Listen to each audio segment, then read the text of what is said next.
Assalamualaikum warahmatullahi wabarakatuh. Alhamdulillah. Alhamdulillahi 'adada khalqihi wa ridha nafsihi wa zinata 'arshihi wa midada kalimatihi. Asyhadu an la ilaha illallah wahdahu la syarika lah. وأشهد أن محمدًا عبد الله ورسوله المبعوث رحمة للعالمين. اللهم صل وسلم على محمد وعلى آله وصحابته ومن تبعهم بإحسان إلى يوم الدين. أما بعد. اللهم انفعنا بالقرآن، اللهم انفعنا بالقرآن، اللهم علمنا القرآن. قل إن صلاتي ونسكي ومحياي ومماتي لله رب العالمين. رضيت بالله ربا وبالإسلام دينا وبمحمد صلى الله عليه وسلم نبيا ورسولا. Ikhwatal iman Allah wa iyyakum ajma'in, jamaah rahmatan Allah. Mengawali majelis ilmu kita pada pagi hari ini, subuh hari ini, yang mudah-mudahan insyaallah setiap langkah kita menuju ke rumah Allah, ke masjid ini, menjadi penggugur dosa-dosa setiap di antara kita. Afdhalus salawat 'alal munafiqin.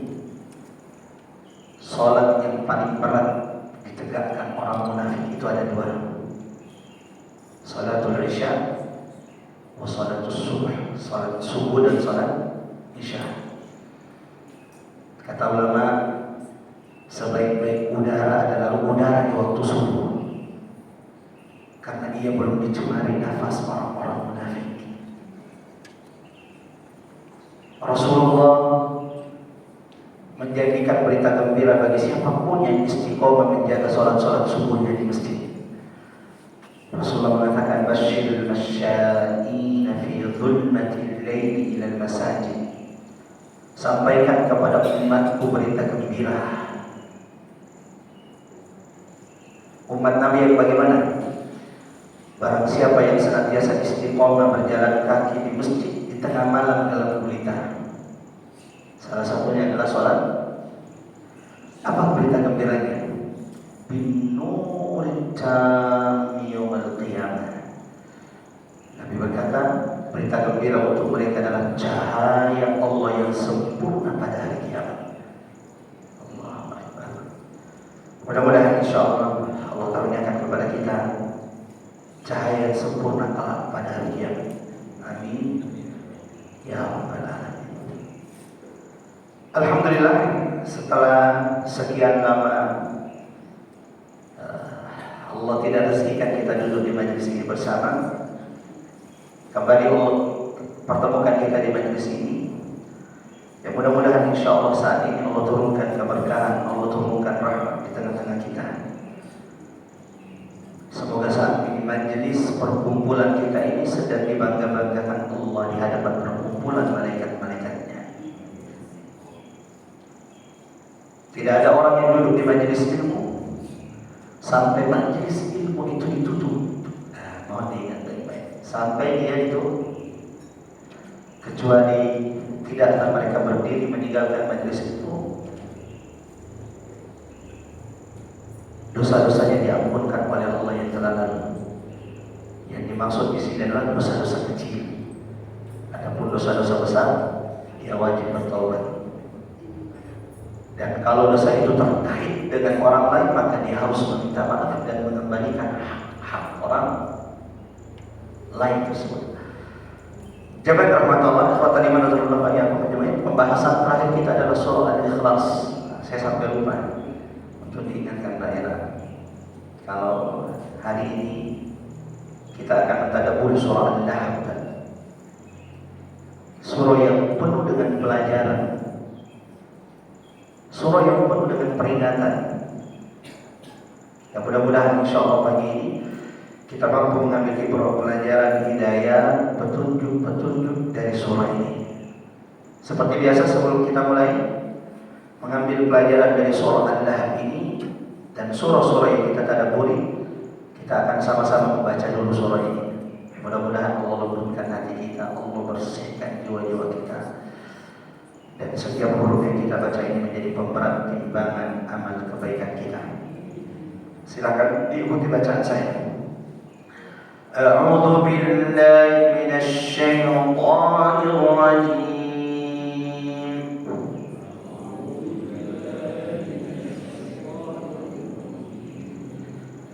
Bismillahirrahmanirrahim.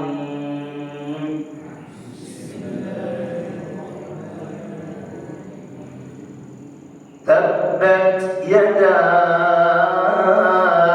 abi lahabin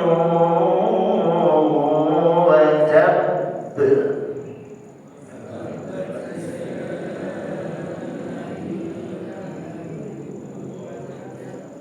Hati-hati, kalau bacanya watab itu udah salah. Watab karena dia tasdid dan dia qalqalah, jadi ditahan 2 harakat. Nah, saya ulangi lagi. Tabbat yada abi lahabin wa tabb.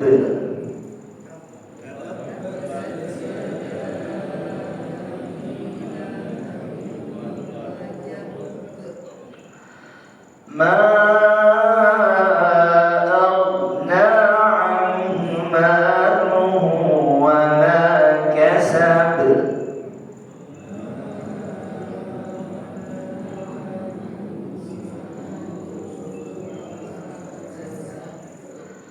Sayasla naran dhata lahab.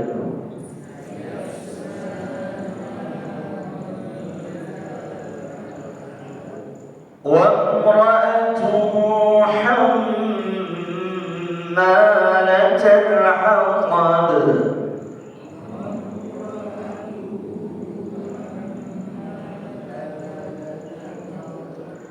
في جيدها حبل من مسد.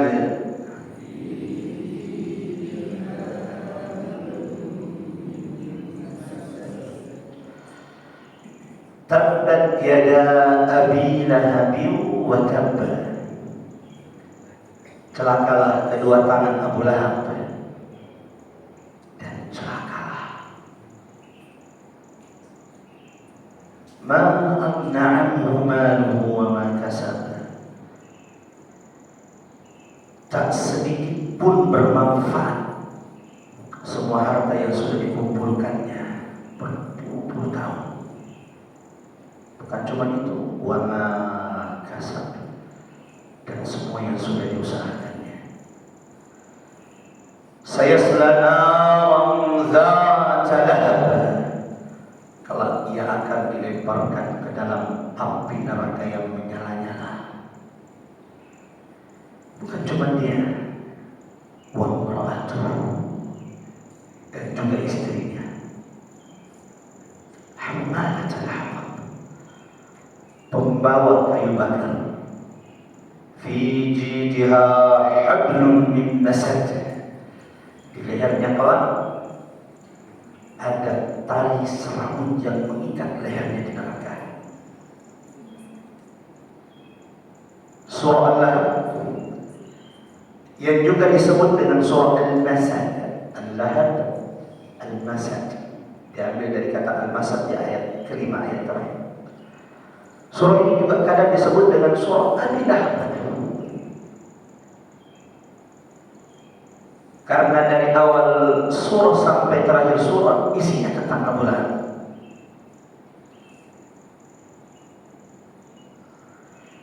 Di dalam Al-Quran kepada Allah ada 114 surah.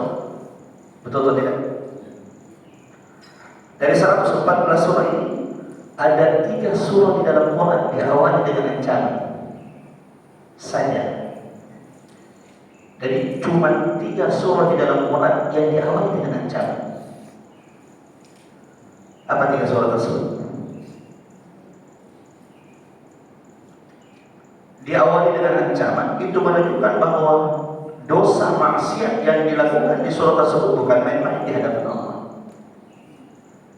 Surah pertama yang diawali dengan ancaman adalah Al-Mutaffifin. Wailun lil mutaffifin. Menunjukkan bahwa siapapun yang melakukan kecurangan dalam apapun itu, ini bukan perkara ringan, ini perkara besar di hadapan Allah. Sampai Nabi mengatakan, man ghasyana falaysa minna, barang siapa yang melakukan kecurangan di tengah-tengah kaum muslimin, dia bukan bagian dariku. Yang kedua, surah yang diawali dengan ancaman adalah Al-Humazah. Wailun likulli humazatin lumazah. Menunjukkan bahwa menghina, mencela orang, baik itu fisiknya, ini juga bukan perkara ringan di sisi Allah.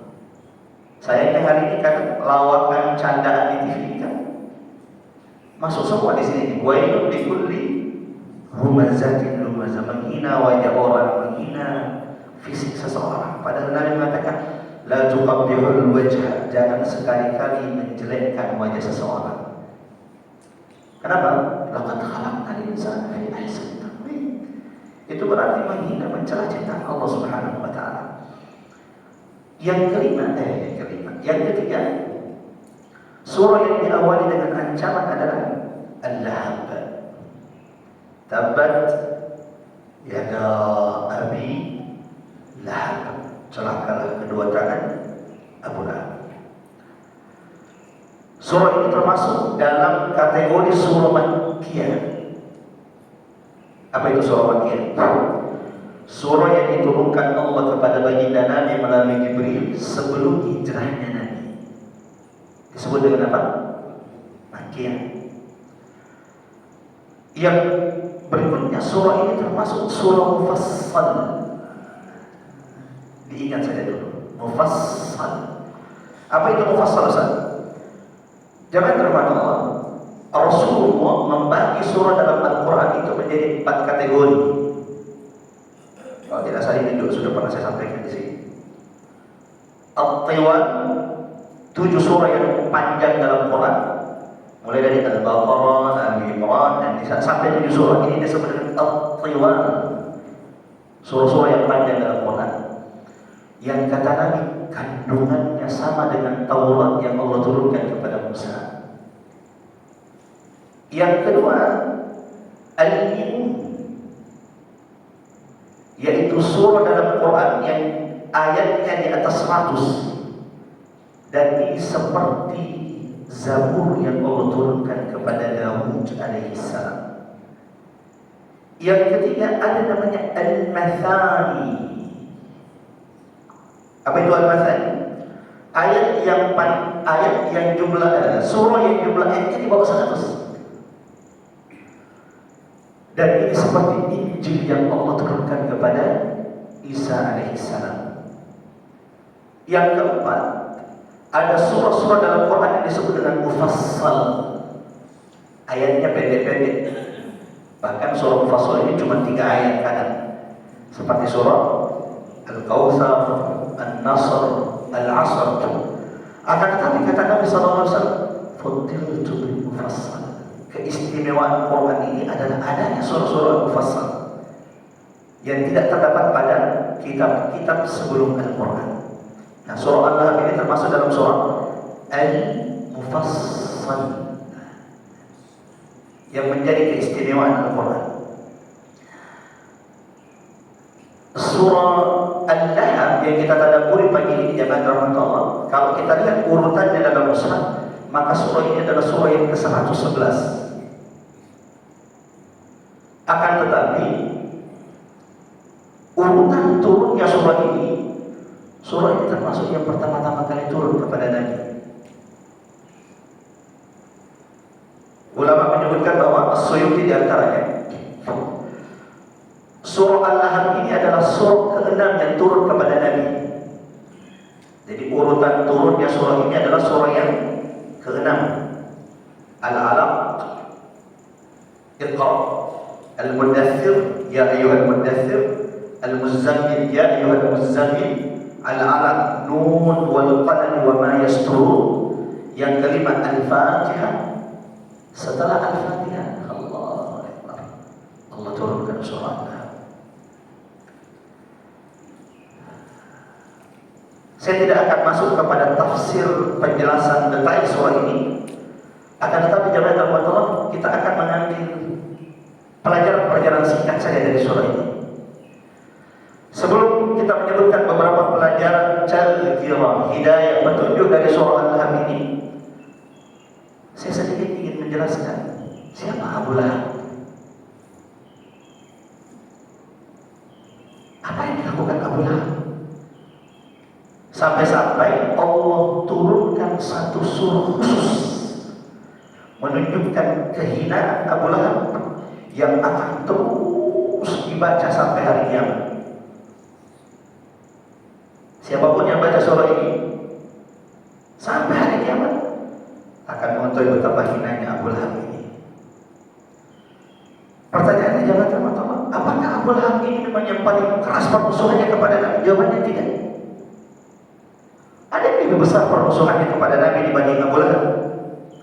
Siapa yang lebih besar permusuhannya kepada Nabi dibanding Abu Lahab? Abu Jahal. Karena Abu Jahal itu kata Nabi, di kulli ummatin fir'aun, setiap umat itu ada Fir'aunnya, dan Fir'aunnya umat ini adalah Abu Jahal.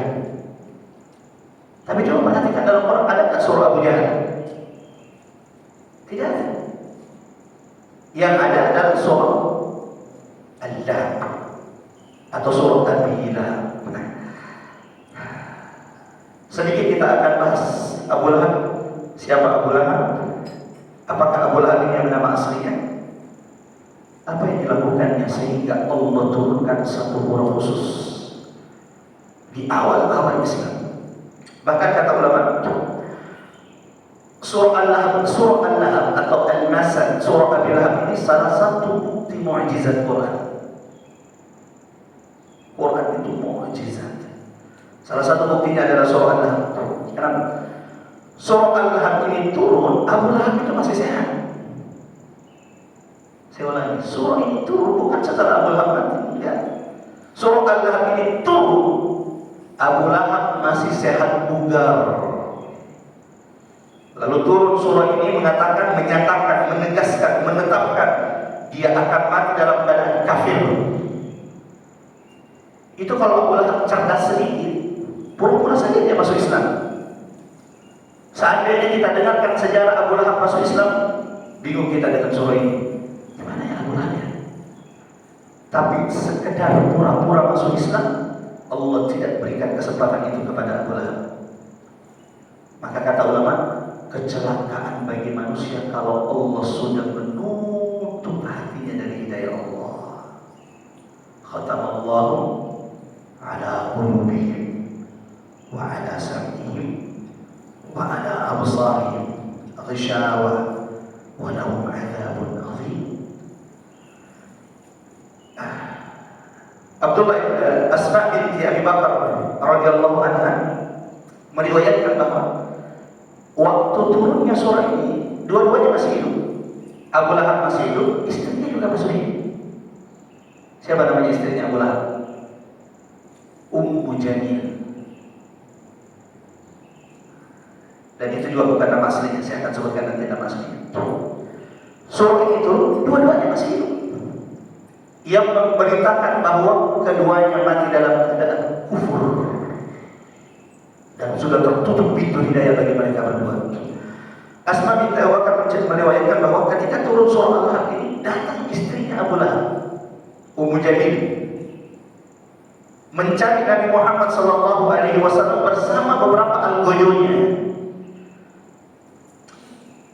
Dan ketika dia mencari Nabi Muhammad, saat itu Nabi Muhammad sedang duduk bersama sahabatnya, di sampingnya ada Abu Bakar. Lalu kata Abu Bakar melihat dari jauh istrinya, karena kan sudah beredar di tengah Quraisy turun surah yang menjelaskan Abu Lahab pasti masuk neraka, dan itu tersiar beritanya. Dan semenjak turunnya surah ini, Abu Lahab sudah tidak pernah tenang hidupnya. Coba yang gimana? Turun surah menjelaskan bahwa dia pasti masuk neraka. Tidak mungkin lah. Tapi kalau benar, itu sudah tidak bisa tenang hidupnya. mencari Nabi Muhammad, dilihat oleh Abu Bakar, kata Abu Bakar, ya Rasulullah, ini istri Abu Lahab, segera bersembunyi. Kata Nabi, innaha lan tarani, biarkan Abu Bakar, dia tidak akan bisa melihat saya berada di tempat ini. Lalu Nabi membaca satu ayat dalam Quran surah Al-Isra ayat 45. Quran surah Al-Isra ayat 45, wa idza qara'tal Quran, dan jika engkau sudah membaca Al-Quran, ja'alna bainak, kami akan jadikan antara dirimu dengan orang yang tidak beriman kepada hari akhirat penghalang, hijaban mastura. Datang istri Abu Lahab berdiri di depan Nabi, tapi tidak melihat Nabi sallallahu alaihi wasallam. Sampai bertanya kepada Abu Bakar, mana sahabatmu yang menghina ayah kami? Aina Muzammama, tidak menyebut Muhammad tapi Muzammam, tercela. Kata Nabi, nama saya adalah Muhammad dan dia mencela Muzammam, dan aku bukan Muzammam, aku Muhammad sampai hari kiamat. Sampai di sini jamaah rahmat Allah, ikhwata iman sallallahu alaihi wasallam. Singkat tentang Abu Lahab sedikit, baru kemudian kita mengambil pelajaran dari surah ini. Abdul Muttalib, kakek Nabi itu punya 10 anak laki-laki. Ada 10 anak laki-lakinya. Salah satunya adalah bapaknya Nabi Muhammad. Siapa namanya? Abdullah. Dari 10 paman Nabi ini, anak Abdul Muttalib, ketika Nabi diutus menjadi Nabi dan Rasul, hanya 4 yang masih hidup. Sisanya sudah wafat semua, termasuk bapaknya Nabi Abdullah yang wafat, sementara Nabi baru beberapa bulan di dalam kandungan ibunya. Yang hidup itu hanya 4 orang ketika Nabi diutus menjadi Nabi di umurnya 40. Siapa ke-4 orang tersebut? Dari 4 orang ini jamaah rahmat Allah, 2 masuk Islam. Siapa yang masuk Islam? Ini kelewatan kalau nggak tahu. Hamzah, Sayyidus Syuhada, pemimpin para syuhada pada hari kiamat, yang gugur syahid di perang Uhud. Yang kedua, Al-Abbas, bapak dari sahabat Nabi Abdullah bin Abbas yang dijuluki lautan Al-Quran. Nabi meninggal umurnya masih 13 tahun, tapi salah satu sahabat menjadi rujukan Quran adalah sahabat yang berumur 13 tahun ini. Jangan heran karena Nabi pernah mendoakannya ketika memegang kepalanya, Allahumma ya Allah, ajarkan, fahamkan anak ini Quran dan tauhid. Jadi 2 masuk Islam, 2 tidak masuk Islam. Dari 2 yang tidak masuk Islam ini, 1 tidak masuk Islam tapi menjadi penopang dakwah Nabi. Dia tidak masuk Islam tapi dia yang menjadi pelindung Nabi. Orang Quraisy itu tidak pernah menyentuh Nabi karena adanya paman ini. Dia yang tidak pernah diam ketika keponakannya disakiti. Yang dari umur Nabi 8 tahun sampai Nabi menikah, Nabi itu tinggal di rumah pamannya ini. Dan salah satu kesedihan terbesar Nabi yang Allah abadikan dalam Quran, ketika mendapati pamannya ini wafat, tidak sempat mengucapkan la ilaha illallah. Padahal Nabi sudah memintanya menjelaskan Rasulullah, ya wahai paman, qul la ilaha, ucapkan kalimat la ilaha illallah. Cukup dengan kalimat ini, uhajju biha indallah, aku akan membela nanti di hadapan Allah. Tapi orang-orang Quraisy, pembesar-pembesar Quraisy tidak membiarkan paman ini, siapa? Abu Thalib, untuk mengucapkan kalimat itu. Dari sini pengajaran bahayanya teman-teman buruk yang ada di sekitar kita itu akan mempengaruhi agama. Al-mar'u ala dini khalili, kata Nabi, orang itu agamanya tergantung orang-orang yang di sekitarnya. Falyanzur man yukhalil, maka hendaklah setiap di antara kalian melihat siapa yang menjadi temannya, siapa yang sering berkumpul dengannya. 1 yang tidak masuk Islam dan menjadi penghalang dakwah Nabi sallallahu alaihi wasallam, yaitu manusia yang Allah abadikan kehinaannya sampai hari kiamat di surah ini, Abu Lahab. Apakah ini nama aslinya? Bukan. Abu Lahab itu tidak ada, bukan nama aslinya. Maka di antara perkataan ulama, di dalam Quran itu tidak ada nama orang yang buruk. Yang ada cuma julukannya. Fir'aun itu bukan namanya. Wa qala Fir'aun tidak ada nama orang yang buruk di dalam Quran. Yang ada cuma julukannya Firaun, Haman, termasuk Abu Lahab ini bukan namanya. Berbeda dengan orang-orang soleh yang disebutkan itu nama asli mereka. Wa idh qala Ibrahim wa Ismail ya Yahya khudhil kitab Muhammadur Rasulullah. Kalau begitu siapa nama aslinya Abu Lahab? Abdul Uzza. Siapa nama asli Abu Lahab? Abdul Uzza. Apa yang sudah dilakukan Abu Lahab sehingga Allah betul-betul menghinakannya dengan menurunkan surah ini ketika Abu Lahab masih hidup. Jamaah rahmatullah wa iman azallallahu wa iyyakum ajma'in. Jangankan di akhirat, di dunia saja Allah sudah hinakan Abu Lahab. Menjelang kematiannya Abu Lahab membusuk seluruh badan ini. Sebagaimana disebutkan dalam kutubus siyar, buku-buku sirah. Abu Lahab itu tidak ikut perang Badar karena dia sudah tahu bahwa orang Quraisy pasti kalah. Abu Lahab, dia tahu siapa keponakannya, betul atau tidak? Dia tahu siapa Muhammad. Terus kenapa Abu Lahab tidak ikut dengan Nabi Muhammad SAW? Keponakannya ada iri, dengki, hasad. Kenapa bukan dia?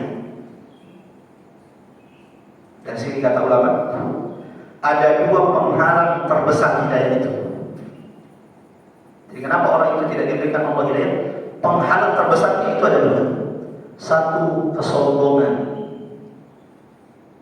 ujub, merendahkan ilmu. Bahkan di depan ayat-ayat Allah, di depan Al-Quran masih meninggikan dirinya.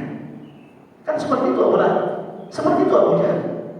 وَقَالَ الَّذِينَ كَفَرُوا لَا تَسْمَعُوا لِهَذَا الْقُرْآنِ.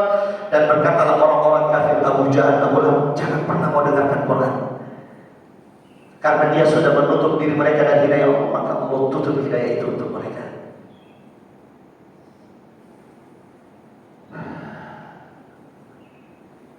Ada dua orang yang paling besar permusuhannya kepada dakwah Nabi di awal. Abu Jahal, yang kedua Umar bin Khattab. Dari dua orang ini siapa yang masuk Islam? Umar bin Khattab, betul atau tidak? Sementara Abu Jahal sampai meninggal, sampai mati tertutup hidayah itu. Kita tidak mungkin mengatakan Allah beri kasih, Allah mesti ada sebabnya. Kenapa Abu Jahal mati dalam keadaan kafir? Dia memang tidak pernah membuka ruang dirinya untuk Quran. Sampai mati Abu Jahal itu mengatakan jangan pernah mau mendengarkan Quran, engkau akan tersihir sama Muhammad. Sementara Umar bin Khattab yang tadinya begitu keras permusuhannya kepada Islam, kepada Nabi Muhammad, Allah lapangkan dadanya untuk Islam. Rahasianya apa? Sebesar apapun permusuhan Umar kepada Quran, dia masih mau mendengarkan Quran. Dan tahu bagaimana akhirnya Umar bin Khattab masuk Islam? Ketika dia mandi, hanya karena ingin tahu apa sih isinya Quran yang dibacakan kepada dia, diajarkan Muhammad kepada pengikut-pengikutnya. Dia mandi, terus kemudian diambil lembaran dari tangan adik perempuannya, lalu dibaca. Ulama mengatakan kalau ada orang keras hatinya, suruh baca surah Toha. Surah inilah yang menghancurkan kerasnya batu hati Umar bin Khattab, sehingga dia kemudian dilapangkan dadanya masuk Islam. Ma anzalna 'alaikal Qur'ana litashqa. Surat Toha itu surat keberapa? Surat ke-20 dalam urutannya di dalam Al-Quran. Jamaah rahmatullah, singkat tentang Abu Lahab, tentang apa yang dilakukan Abu Lahab. Abu Lahab ini adalah orang yang paling pertama menentang dakwah Nabi. Di sini masalahnya nih. Kalau yang paling besar permusuhannya Abu Jahal, yang dijuluki Fir'aun yang umat ini, akan tetapi Abu Lahab kesalahan dia adalah yang pertama kali menentang dakwah Nabi Muhammad. Abu Lahab tidak ada yang mendahulunya. Maka ini bahaya di sini. Orang yang paling pertama menentang kajian kajian di tempat ini dia, kemudian ikut yang lain. Oh, yang paling besar dosa itu, yang paling pertama menentangi dan mengajak orang lain untuk menentang dakwah tersebut, itu paling besar dosanya. Sebagaimana kata Nabi SAW, di antara hamba-hamba pilihan Allah adalah orang yang pertama kali mengidekan, mengusul, membuka, mengawali kebaikan. Contoh, siapa yang pertama kali punya ide ada pengajian setiap Jumat subuh di sini? Nah, tidak usah sebut merek, tidak usah sebut nama, tapi beruntung orang yang pertama kali punya ide ada kajian subuh di sini. Itu tidak mungkin sembarangan. Allah yang memberi ilham itu untuk kemudian punya ide dan kemudian mengajak yang ada di sini buat kajian setiap ada subuh. Sehingga kata Nabi SAW, di antara hamba-hamba Allah itu ada orang-orang yang dipilih oleh Allah menjadi pintu kebaikan. Beruntung orang-orang yang Allah pilih, hartanya, ilmunya, jabatannya menjadi pintu-pintu kebaikan. Di kompleks yang pertama kali ada pengajian, dia yang punya ide. Maka sampai pun dia sudah wafat, selama kajian itu masih berlanjut, maka selama itu kebaikan tercatat di sisinya. Sebagaimana seandainya di kompleks kita tidak jadi pengajian karena ada satu orang yang pertama kali provokasi, lalu mengajak yang lain, yang paling besar dosanya di hadapan Allah, dia yang pertama kali mengajak menutup pintu kebaikan seperti Abu Lahab.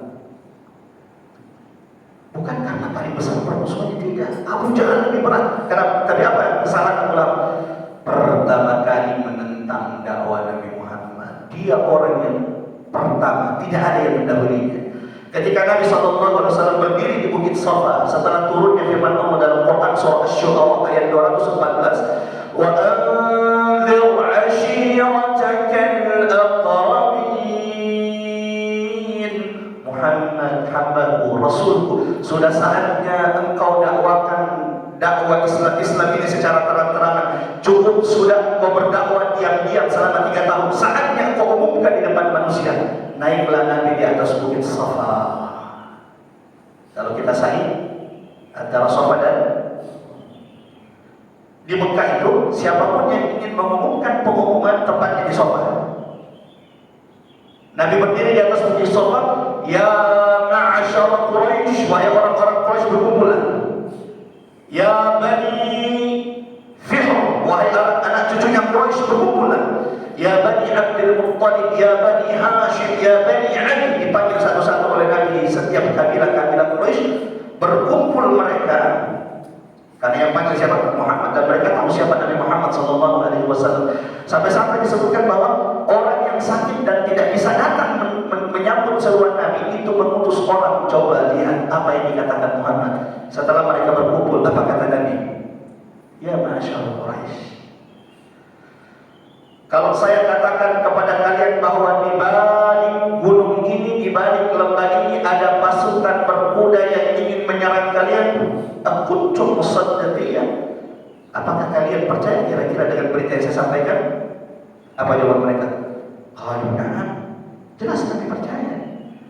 Seumur-umur kami tidak pernah mendapati berdusta wahai Muhammad. Lalu kata Nabi, kalau begitu, ya ma'syar Quraisy, ketahuilah, inni Rasulullah, aku ini adalah utusan Allah, basyira wa nadhira, diutus Allah memberikan peringatan dan berita gembira kepada kalian. Ya ma'syar Quraisy, wahai orang-orang Quraisy, qulu la ilaha illallah, ucapkan la ilaha illallah, tuflihu, kalian akan beruntung dunia dan akhirat. Ya ma'syar Quraisy, wahai orang-orang Quraisy, katakan la ilaha illallah, tasudul Arab wal Ajam, kalian akan menjadi pemimpin orang-orang Arab dan non-Arab. Saat itulah pertama kali, dan tidak ada yang mendahulunya, yang pertama kali berdiri menentang, menghina, melecehkan, merendahkan kekasih Allah, merendahkan utusan Allah, Abu Lahab. Ketika dia berdiri lalu menunjuk anak keponakannya sendiri, ya Muhammad, ditunjuk. Makanya kenapa Allah sebutkan tangan? Karena tangan itu yang telah menunjuk kekasih Allah Muhammad, utusan Allah. Ya Muhammad, tabban laka sa'iral ayyam, celaka engkau selama-lamanya. Apakah urusan seperti ini kau kumpulkan kami di sini? Ada yang mengatakan saat itu Jibril meminta izin kepada Allah, ya Allah, izinkan saya turun merobek-robek orang ini. Tapi seandainya saat itu Jibril datang, ya, merebut-rebutkan Abu Lahab, sudah berakhir sudah saat ini. Kata Allah, jangan. Aku sudah menyiapkan untuk Abu Lahab sesuatu. Maka setelah itu Allah turunkan surat Tabbat Yada, dan ini jauh lebih menyakitkan dibanding Jibril turun merebutkan Abu Lahab. Betul tidak? Karena surat ini akan terus dibaca sepanjang masa sampai hari kiamat. Bagaimana Allah menghinakan Abu Lahab ini? Satu. Sampai sini paham ya? Kenapa Abu Lahab itu diturunkan surah walau ada yang lebih besar permusuhannya? Kenapa? Dia adalah orang yang pertama kali menentang dakwah Nabi Muhammad SAW. Tidak sampai di situ. Setelah dia kemudian menentang dakwah Nabi Muhammad, Abu Lahab memerintahkan kedua putranya menceraikan kedua putri Nabi. Jadi selain bahwa dia itu paman Nabi, Abu Lahab itu besannya Nabi, betul ya? Besannya. Kalau anak kita nikah dengan anaknya saudara kita, berarti dia besan. Selain paman, Abu Lahab itu besannya Nabi. Dua putra Abu Lahab, Utbah, yang kedua Utaibah, itu namanya Utbah bin Abu Lahab dan Utaibah bin Abu Lahab, diperintahkan sama bapaknya, ceraikan saat ini, hari ini juga ceraikan kedua putri Muhammad. Maka mereka datang kepada Muhammad. Utbah masih sopan, dia cuma mengatakan, Muhammad, aku ceraikan putrimu. Yang menyakitkan Nabi itu adalah Utaibah, putra Abu Lahab. Dia meludah di depan Nabi, lalu dia ambil pakaian Nabi, baju Nabi, lalu didorong Nabi Muhammad, lalu dia katakan, aku ceraikan putrimu wahai Muhammad. Saat itu lalu Nabi Muhammad berkata, ya Rabbi, kirimkan kepada orang ini kalbun, serigala, tentara dari tentaramu yang akan membinasakannya. Dan itu akhirnya diijabah oleh Allah. Putra Abu Lahab ini binasa dimakan serigala. Panjang lagi ceritanya kalau saya ceritakan. Intinya kita sebutkan dulu dua. Abu Lahab itu tak cukup menjadi penentang pertama dakwah Nabi, tapi setelah itu dia menyuruh kedua putranya menceraikan kedua putri Nabi, Ruqayyah dan Ummu Kalsum. Cukup sampai situ. Setelah itu dia berkata, tidaklah Nabi mendatangi satu tempat mendakwakan Islam ini kecuali Abu Lahab akan ikut di belakangnya. Setelah Nabi pergi, jangan dengar, saya ini pamannya, orang ini kurang akal, jangan mau mendengarkan perkataannya. Waliyahzubillah. Sampai di sini jamaah rahmatullah, mengingat waktu kita yang sangat terbatas, 5 menit lagi waktu syuruh, kita sampai lewatkan sedikit. Apa pelajaran yang bisa kita petik dari surah An-Nahl ini? Ada banyak pelajaran, tapi pada kesempatan kali ini cukup 5 pelajaran yang ingin saya sampaikan. Ini juga sudah banyak. Kalau boleh ditekankan satu, bahaya ancaman besar Allah bagi siapapun yang menyakiti Nabi Muhammad SAW. Salah satu adab yang disegerakan Allah di dunia ini adalah adab menghina Nabi Muhammad. Kalau ada musuh Allah sudah mulai menghina Nabi Muhammad, yakinlah dia tidak akan lama dihinakan Allah. Dan dalam sejarah buktikan, tidak ada orang yang menghina Nabi Muhammad, menyakiti Nabi Muhammad kecuali Allah segerakan kebinasaan. Kami menjadikan Allah dalam Quran kepada Nabi Muhammad. Dalam Quran surah Al-Ahzab, Quran surah 33 ayat 57, Allah menegaskan, Innal ladzina yu'zuna Allah wa rasulahu, siapapun yang menyakiti kekasih Allah, Rasulullah, yaitu Nabi Muhammad. Apa yang Allah tegaskan ancaman bagi mereka? La'anahumullahu fid dunya wal akhirah. Allah akan melaknat mereka di dunia dan terlebih nanti di akhirat. Siapapun berani menyakiti Nabi Muhammad. Quran surah Al-Ahzab, Quran surah 33 ayat 57. Kemudian surah Al-Hijr, Quran surah 15 ayat 94. ayat 95. Inna kafainakal mustahziin. Muhammad, kami akan memberikan balasan hukuman bagi siapapun yang menghina. Dua. Sudah masuk waktu syurutnya. Kita lewatkan sedikit 10 menit supaya kemudian setelah itu kita sholat. Yang ketiga, jemaah rahmat Allah, Quran surah Al-Kautsar. Inna syani'aka huwal abtar. Sesungguhnya mereka yang membenci Wahai Muhammad, membenci agamamu, mereka lah yang akan binasa, mereka lah yang akan terputus. Sebagaimana ini dalilnya bahwa bahaya orang-orang yang menyakiti Nabi Muhammad. Karena Allah ulang-ulangi dalam Al-Quran bagaimana Allah berjanji kepada Muhammad menghinakan siapapun yang menyakiti Nabi Muhammad SAW, dilaknat oleh Allah di dunia dan di akhirat. Sebagaimana ada banyak kisah dalam Quran bagaimana yang tadinya terkenal, yang tadinya punya posisi tinggi di tengah Quraisy, dihinakan Allah sehina-hinanya ketika mereka menyakiti Nabi Muhammad. Abu Lahab satu contohnya. Ada lagi contoh lain, Al-Walid Ibnul Mughirah. Saya tidak tahu apakah jamaah pernah mendengar nama ini. Al-Walid Ibnul Mughirah. Siapa itu Al-Walid Ibnul Mughirah? Bapaknya sahabat Khalid Ibnul Walid. Sahabat Nabi itu ada namanya Khalid Ibnul Walid. Bapaknya bernama Al-Walid Ibnul Mughirah. Ini tokoh Quraisy. Ada yang pernah ke Taif di sini? Tanahnya, kekayaannya itu memanjang dari propertinya dari kota Makkah sampai di Taif. Saking kayanya orang ini, Al-Walid Ibnul Mughirah. Salah satu orang yang paling fasih, syu'ara, penyairnya orang Arab. Sehingga dia sangat dihormati di tengah-tengah Quraisy. Bahkan sebagian mengatakan sebenarnya kalau yang menjadi nabi itu Al-Walid Ibnul Mughirah, kami akan menjadi pengikut.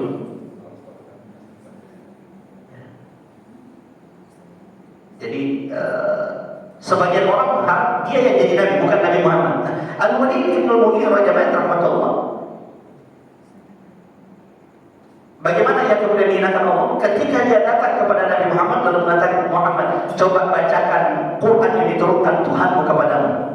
Karena dia ini adalah penyair, salah satu sastrawan terbaik Quraisy saat itu. Setelah dia dengarkan Quran, saat itu dia tahu bahwa ini bukan syair, ini bukan buatan manusia. Saya ini penyair terbaiknya Quraisy. Awalnya indah, awalnya manis, akhirnya begitu dalam dan kuat. Sampai Abu Jahal mengatakan, jangan-jangan itu juga sudah ikut tersihir sama Muhammad. Kata dia, tidak, saya tidak tersihir. Kalau kita ingin memusuhi Muhammad, kata Al-Walid Ibnul Mughirah, sebaiknya kita menyebarkan provokasi, fitnah, tuduhan. Jadi memang dari dulu sampai hari ini ada orang-orang menjadikan kekuasaannya, jabatannya memusuhi agama Allah Subhanahu wa Ta'ala. Kalau kita ingin memberhentikan dakwah Nabi Muhammad, salah satu caranya adalah sebarkan di tengah manusia. Karena kalau kita ingin katakan Muhammad pendusta, tidak ada orang yang percaya, betul kan? Kalau kita ingin katakan Nabi Muhammad majnun gila, siapa juga yang mau percaya kepada kita? Siapa yang percaya dengan Muhammad gila? Satu-satunya yang bisa kita lakukan, yang kita bisa ucapkan, sebarkan adalah Muhammad itu penyihir, jangan mendekat. Yang punya ide itu siapa? Yang punya ide ini bukan Abu Lahab, bukan Abu Jahal. Orang yang bernama Al-Walid Ibnul Mughirah, salah satu tokoh besar Quraisy, salah satu orang yang paling keras, paling kaya di Quraisy, orang yang paling pengaruh di Quraisy, orang yang paling kuat sastranya di tengah Quraisy, sehingga dia begitu dihormati. Tapi setelah itu dia lakukan, setelah dia punya ide dan menyebarkan ide itu, kalau ingin memfitnah Muhammad, fitnah dia sebagai penyihir. Tidak ada orang yang mendengarkan kata-katanya kecuali dia tersihir. Jadi orang mendengarkan Quran lalu dapat hidayah, katanya itu tersihir, dan itu akhirnya mereka sebarkan. Idenya adalah Al-Walid Ibnul Mughirah. Apa hukuman Allah? Allah turunkan surah Al-Qalam. Coba dilihat setelah ini surah Al-Qalam. Setelah dia memusuhi Nabi Muhammad, menyakiti Nabi Muhammad dengan ucapannya, padahal dia tahu bahwa ucapan Muhammad ini bukan syair. Allah bukan aib orang ini. Dalam Quran surah Al-Qalam Allah menyebutkan sifat-sifat buruknya. Fala tuti' kulla halafin mahin, hammazin masya'in binamin, Ada 9 keburukan yang disebutkan Allah. Salah satunya adalah orang ini tidak jelas keturunannya. Padahal tadinya sudah dianggap orang yang paling mulia. Allah katakan orang ini tidak jelas keturunannya. Allah bongkar aibnya ketika dia menyakiti Nabi Muhammad SAW. Al-Walid bin Al-Mughirah mendatangi ibunya lalu mengatakan, ibu, 9 sifat yang disebutkan Muhammad saya pahami, tapi yang terakhir ini, saya ini tidak jelas keturunanku. Jujurlah, kalau tidak pedang saya ini akan berbicara. Kata ibunya, anakku, ketahuilah bapakku itu mandul, tidak bisa punya anak. Terus bagaimana saya lahir? Bapakku menyuruh pengembala kambingnya, pengembala ontanya berzina dengan ibu dan lahir engkau. Padahal sebelumnya tidak ada orang yang tahu itu. Tapi ketika dia menyakiti Muhammad, Allah turunkan surah Al-Qalam, membongkar aib dia. Setelah itu tidak pernah berani keluar rumahnya karena malu sendiri. Jadi Allah hati-hati menyakiti Nabi Muhammad SAW. Dan masih banyak kisah lainnya. Yang kedua, jemaah terhormat, apa pelajaran yang bisa kita ambil dari surah Al-Lahab ini? Hidayah itu milik Allah. Betapa ini Nabi pamannya masuk Islam. Tapi kan bukan milik Nabi hidayah itu. Sebagaimana Allah tegaskan dalam Quran surah Al-Qasas, Quran surah 28 ayat 56, innaka la tahdi man ahbabta. Muhammad, engkau tidak memberi hidayah kepada orang-orang yang engkau cintai, akan tetapi hidayah itu milik Allah. Kita ini apanya Nabi Muhammad? Sepupunya, kerabatnya. Bahkan kita tidak satu suku dengan Nabi. Kita bukan orang Arab. Tidakkah kita bersyukur Allah memilihmu untuk hidayah yang begitu besar ini? Alhamdulillah Rabbil Alamin. Pelajaran ketiga, jamaah rahmatullah, ikhwatal iman azallahu wa iyyakum ajmain. Terkadang yang menentang dakwah itu adalah orang terdekat kita. Dia yang menjadi pengurus majelis taklim, suaminya yang tidak suka dengan taklim yang dia urus. Nah, itu biasa. Memang dalam sejarah disebutkan seperti itu. Anaknya yang pengurus remaja, pengurus dakwah yang mengatur kajian, bapaknya yang paling benci dengan pengajian. Oh, itu biasa. Dalam sejarah Allah mengabadikan bagaimana yang terkadang menentang dakwah para nabi dan rasul bukan orang-orang luar tetapi orang-orang terdekatnya. Seperti Nabi Muhammad, siapa yang menentang dakwah pertama? Pamannya Abu Lahab. Nabi Musa, siapa yang menentang dakwah Nabi Musa pertama kali? Bapak angkatnya. Fir'aun itu Fir'aun, dia tahu siapa Musa. Karena dari bayi Nabi Musa itu sampai Nabi Musa dewasa itu tinggal di rumah Fir'aun. Bahkan ada yang mengatakan Fir'aun itu sebenarnya sudah hampir masuk Islam. Tapi yang menghalanginya adalah penasehatnya. Itu bahayanya penasehat. Siapa penasehatnya? Haman. Dia yang bilang ke Fir'aun, ente mau beriman kepada Muhammad? Masa ente setelah jadi Tuhan mau jadi makhluk? Setelah ente jadi Tuhan jadi pengikutnya? Jangan, ente mau ikut sama Musa. Maka kemudian dia memprovokasi Fir'aun untuk kemudian menentang dakwah Nabi Musa, bahkan membunuh Musa alaihissalam. Yang keempat, jemaah rahmatullah, pelajaran keempat dari surah ini, hati-hati dengan ucapan. Hati-hati dengan ucapan. Ada orang satu ucapan membuat dia masuk neraka, sebagaimana ada orang satu ucapan itu yang membuat dia masuk surga. Al-Quran mengabadikan itu, jemaah rahmatullah. Dalam Quran surah Ghafir, surah 40 ayat 28, Allah menceritakan bagaimana ada seorang pejabat Fir'aun masuk surga cuma gara-gara satu ucapannya yang dia sebutkan. Ini menterinya Fir'aun, menyembunyikan keislamannya, karena kalau ketahuan sama bosnya Fir'aun dia juga akan dibunuh. Jadi memang terkadang macam ada pejabat yang masih baik tapi tidak berani memperlihatkan karena dia juga takut terancam.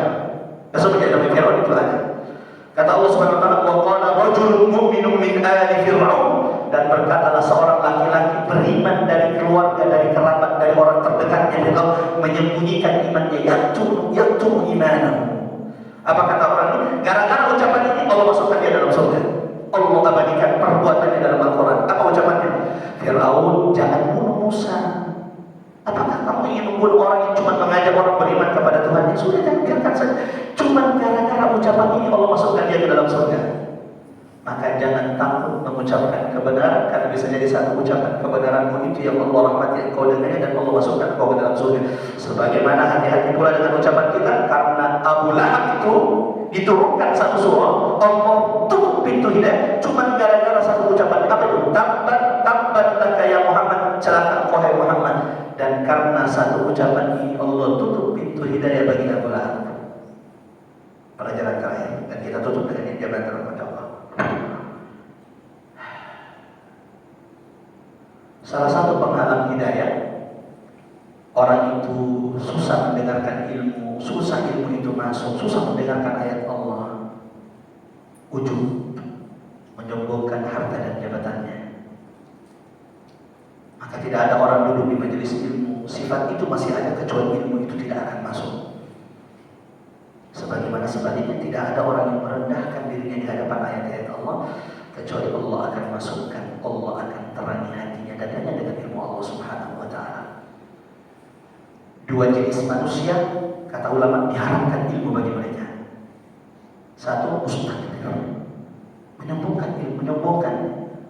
Orang yang sombong ini ilmu itu diharam untuk mereka. Yang kedua, mustahil, malu dari ilmu. Mudah-mudahan dua sifat ini tidak ada dalam diri kita. Menyombongkan diri di hadapan ilmu. Yang kedua, malu, tidak mau duduk di majelis ilmu, malu.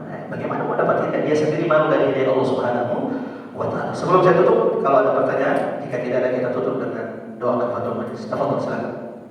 Atau kita tutup dulu sehingga kalau kemudian ada yang ingin meninggalkan majlis, pahala sudah disempurnakan Allah karena kita sudah tutup. Sama-sama kita baca surah Al-Asr. A'udzubillahi minasyaitonir rajim. Bismillahirrahmanirrahim. Wal 'asr innal insana lafi khusr illa alladziina aamanu wa 'amilus shalihaati wa tawashaw bil haqqi wa tawashaw bis sabr. Kita tutup dengan doa kafatul majlis. Subhanallahumma bihamdik, asyhadu an la ilaha illa anta, nastaghfiruka